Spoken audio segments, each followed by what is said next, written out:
on today's episode of Lone Wolf Chat. The month is February and it's Black History Month. And I want to talk about the state of publishing when it comes to the African American audience and the African American experience and African American publishing. So, the last 2 years, and this is just from my personal experience, it's not everyone's experience, but just mine. The last 2 years, in the publishing and writing world, with everything that's going on, with everything like the George Floyd situation, the political climate, even social media, stuff has shifted. And in the writing community, it feels like we've taken 2 steps forward in the writing community and we've taken 2 steps back. And I say this because for many years, African Americans have found a hard time finding their footing in the publishing industry. I'm not sure why it's so hard for us to get in certain genres. I mean, yeah, if you go on like TikTok or Twitter, you're gonna notice a significant change. And you might be like, well, Elsie, what are you talking about? I see these genres here and I see these genres there. Well, let's go back in the past a bit. Like, let's go back to like the late 90s and early 2000s and maybe mid 2000s, not 2010s, like literally the mid 2000s. Back in the day, let me just say this. I was one of those kids that read a lot of books. I mean, a lot of books. I read Matilda in 3 days when I was young. That's how much of an avid, hungry book reader it was. And when it comes to books, if you were Black, you had Black Street lit books, which, just to be fair to the Black Street lit writers, I'm not bashing you guys. I'm not saying anything negatively to your guys, but it felt like that was the only thing out there for African Americans. And a lot of those books weren't for children. A good number of them. If you look up Omar Tyree, Diane S. Poole, and I love Diane S. Poole. So I read her books for years. And then I forgot who wrote the Millionaire Mistress series, but everyone loved them. Loved those books. Jesus Christ, those books are famous. But it felt like growing up, I knew I always wanted to be a book writer, and I felt stagnated by the lack of other genres. Because you either had Black Street lit books where you was a girl who fell in love with a dude who either cheated on you, or it was some dude you go through some situation with your best friend, you find your best friend sleeping with the guy, or it's like sleeping with your sister or something crazy. And there's like either a bittersweet situation or you come out of the situation being quote unquote a better person, but that was all that was out there. And if you were a Black character in any other genre, you were either relegated to a background character, we were basically either a side or a background character. We either in a mystery or a crime got killed off, was like a police informant or a snitch as they called you.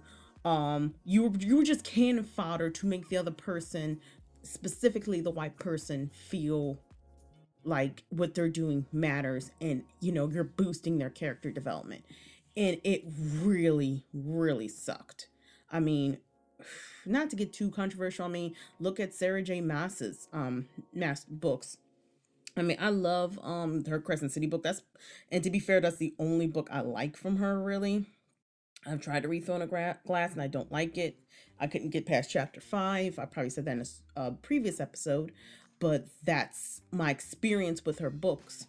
And even in Crescent City, the people of color either relegated to background characters. I mean, the main character has bronze skin, but yeah, or everyone has bronze skin, so it's like, yeah, but that's a mystical element, so you don't know if they're a person of color. And some people are going to jump in my comments and say, well, they're mystical creatures, so maybe being a people of color, maybe it's not that big a deal. And I'll always respond to people going, yeah, for you it's not a big deal, but for a person of color, that means that's a huge deal.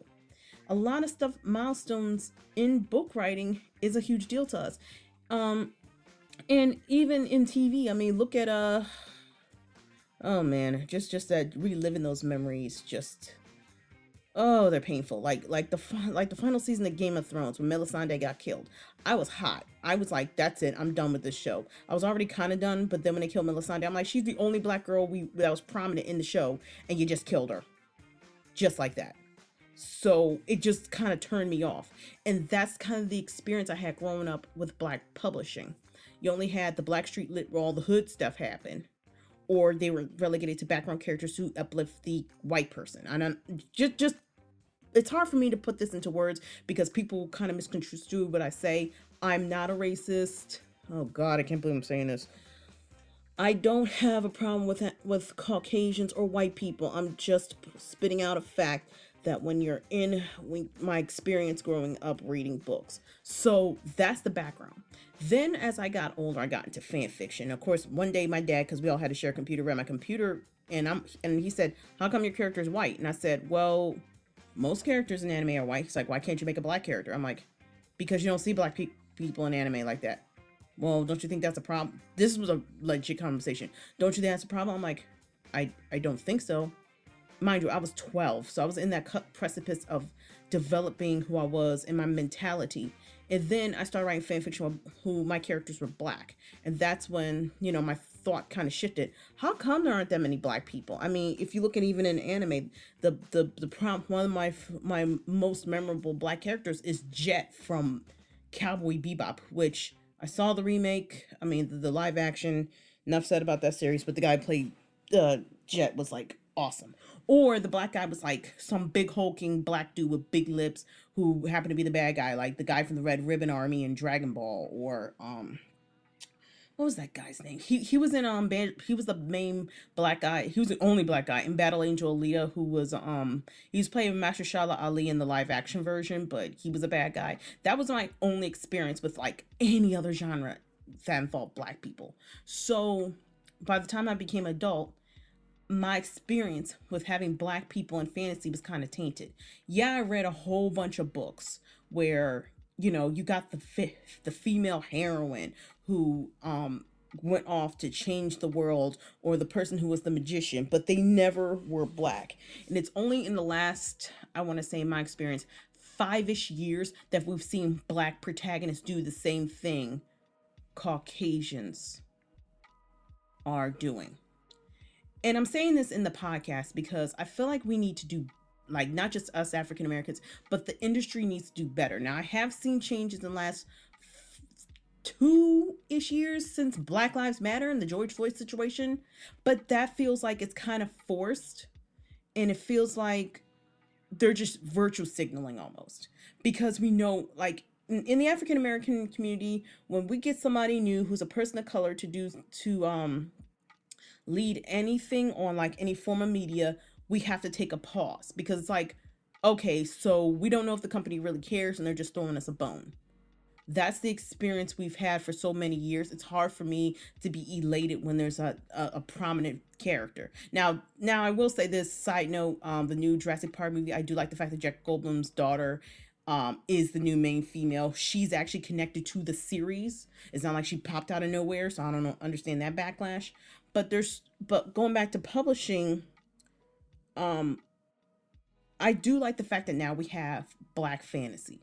We have black authors. We have LGBT stories with African American, or not just African American, people of color. I should just generally say people of color stories. But I feel like the rug's going to be pulled under us one day, and they're going to say in the next year or so, "Oh, well, we gave you what you want, so bye." Like, and it's hard for African Americans to get in industries anyway. I mean, I'm sure N.K. Jemisin could give insight. Other fantasy black authors could give insight. It's hard out there. And the point of this episode is we got to do better. There's got to be a way to do better in the publishing industry. And I know some publishers are doing some things, but the problem is I'm not sure if they're doing this for wokeness, or if they're doing this because they want to generally be a good company. That's the roadblock I'm going into. So for 2022, I just want to say we're in Black History, and we talk about many things. We talk about Martin Luther King. We talk about Malcolm X. We talk about all these people, Harriet Tubman, but they don't talk about Zora Neale Hurston, how how her books that she wrote didn't gain popularity until after she died. Or better yet, her most famous book is Their Eyes Are Watching God. Or we all know about the famous poet Langston Hughes and how he's pretty much been coined part of the what we call the Harlem Renaissance. I mean, Zornell Houston was part of the Harlem Renaissance, but so was Langston Hughes. I mean, we can talk about him at nauseum almost. I went to HBCU. I'm a graduate, two-time graduate of Cheney University, the first Black college and university. That's still up for debate because Lincoln says they're the first Black college. We're the first Black school. They're the first Black college of higher education. Look, I'm not getting into that subject. That's a whole, if any, I don't want to start a debate that's already there. But Langston Hughes can be talked about as nauseum. Then we have County Cullen, Claude McKay. We have Jesse Redmond Falsett, who was a graduate from Cornell University, and she's possibly the first Black female student. She was a library editor. Jean Toomer, who was biracial and wrote poetry and prose for several years, took teaching jobs, and he failed to find an audience. But again, after he died, I can't, for some reason I can't say that large word right now.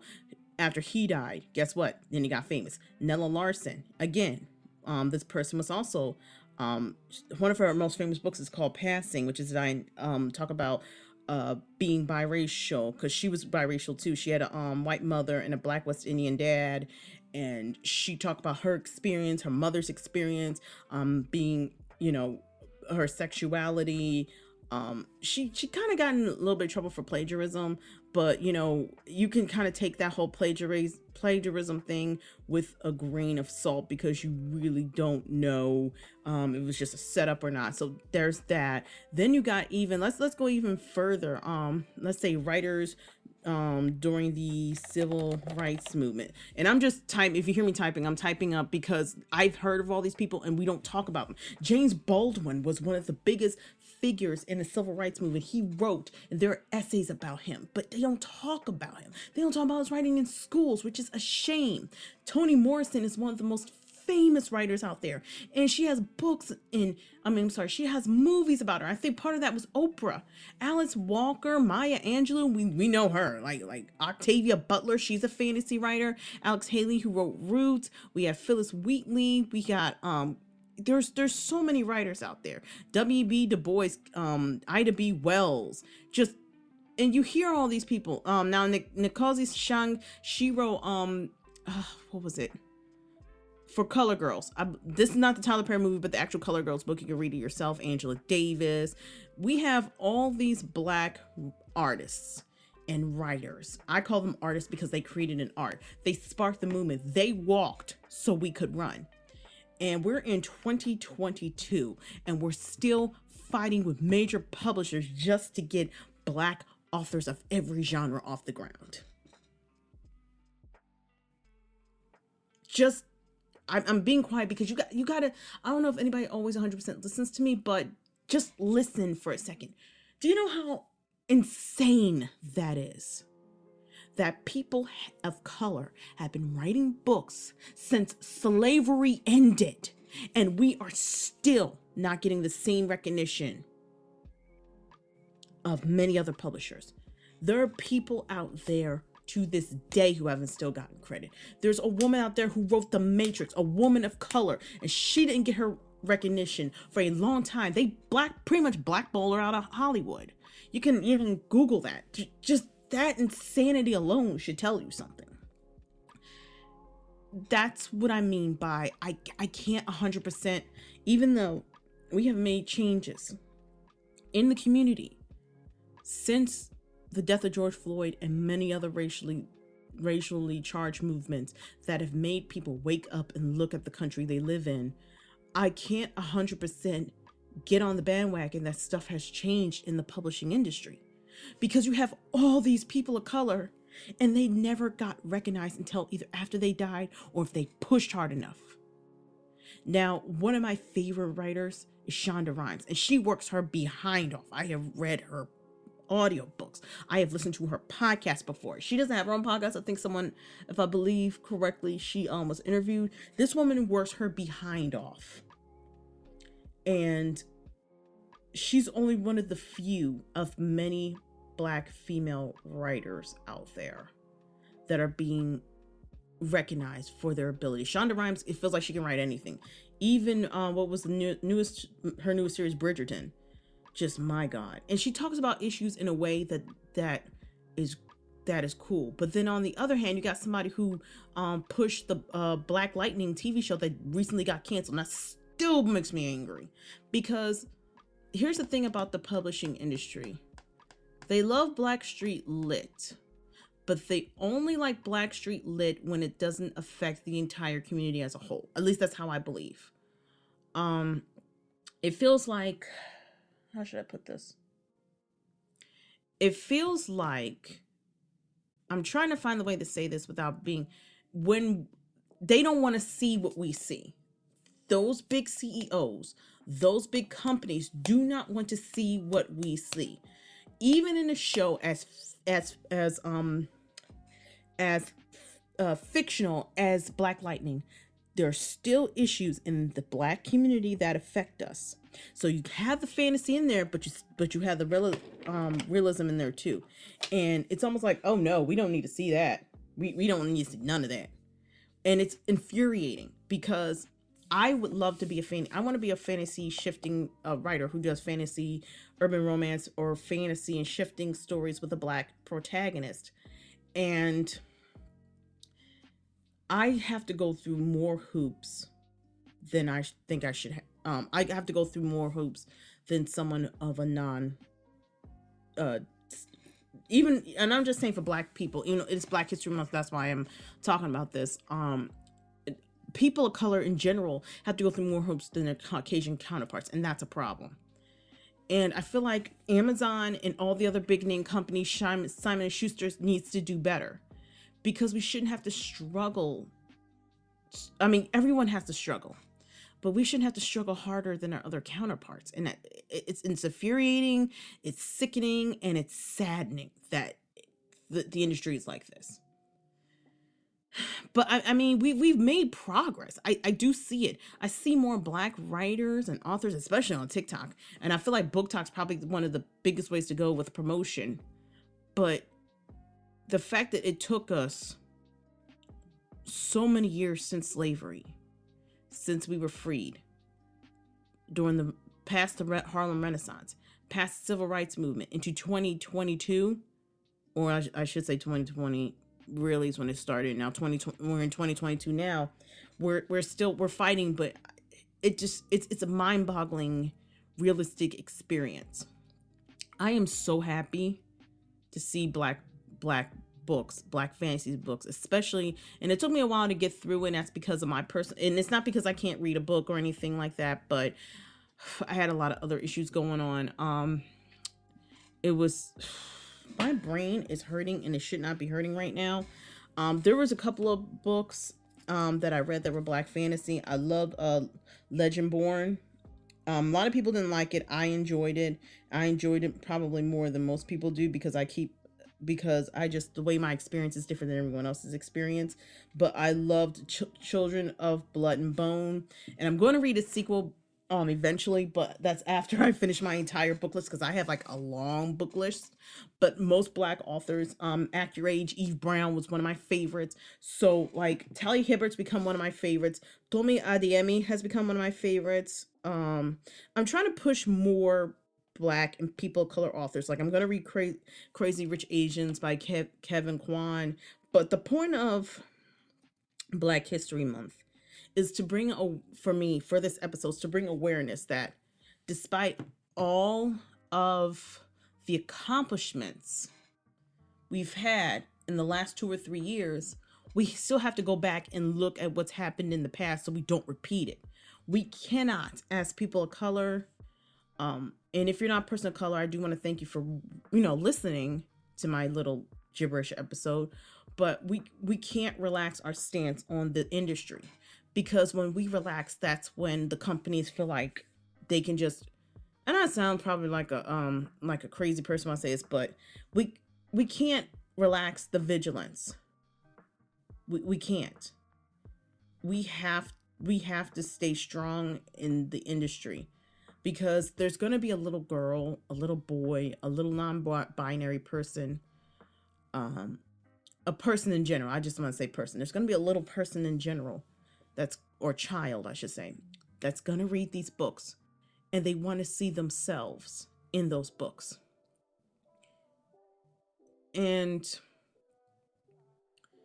it's hard because you don't see many Black women riding a dragon, a Black man being able to do magic without being called something, well, Black people doing magic without it being called evil. We should be able to do that. In fact, we should be able to use our own experience to create a great novel without someone putting up their hands and looking away in disgust. Because we didn't get to this situation by ourselves.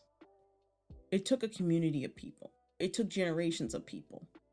We should be able to look behind us and see our ancestors and what they've gone through and be able to do. I'm trying to say this without breaking up and crying, and just, bring our pride of who we are as people back to the forefront. That's what we have to do. We have to take our ancestry. We have to be accepted. It's still hard.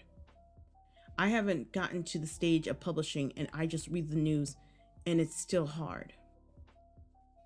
I'm more accepting now of companies doing, trying to do more for us, but I still have to make sure I'm cautious because a lot of things have become virtual signaling. A lot of things turn into quote unquote woke situations where it's not wokeness. You just want to be seen. Black History Month is a month of reflection and a month of accomplishments for us to never forget where we came from. That we don't forget the struggle we have to go through and the struggle that's still permeating to this day.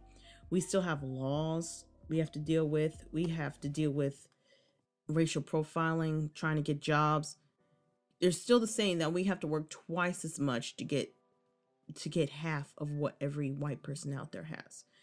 And no, we shouldn't still. I feel like we shouldn't have that statement, but as a person of color, it still rings somewhat in the back of our heads. So when it comes to the industry, I understand why there are more people of color making their own companies, making our own independent publishing companies. If we can't rely on big companies like Amazon to at least promote us and represent us like they should, then we got to do it ourselves. And I am actually, I do want to say before I close this episode that I am happy with the progress that's been made in our communities. That even, let's say, outside the Latino communities, the Asian communities, that we've been pushed more than what we were before. But we can't stop the vigil because at any moment the rug can be pulled under us and we could go back to square one. It's happened in the industry before and it can happen now. That's what I want to say for this Black History Month. We cannot, and we gotta continue to fight. We don't have to go out on the streets and create and go crazy, but we still have to keep vigilant and we still have to fight for our rights to publish books in any genre we like. And we shouldn't have to get pushback from big industry. That being said, I'm gonna end this episode.